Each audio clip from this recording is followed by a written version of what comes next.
Как ще реагираш, ако картата ти покаже град, който никога не е съществувал?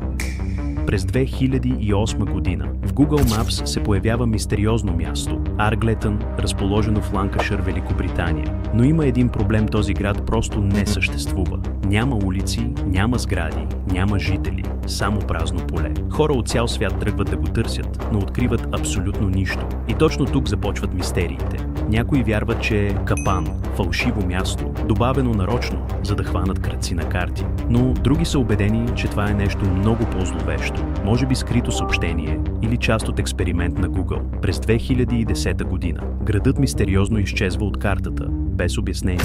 Но въпросът остава. Какво наистина се крие зад Арглетън?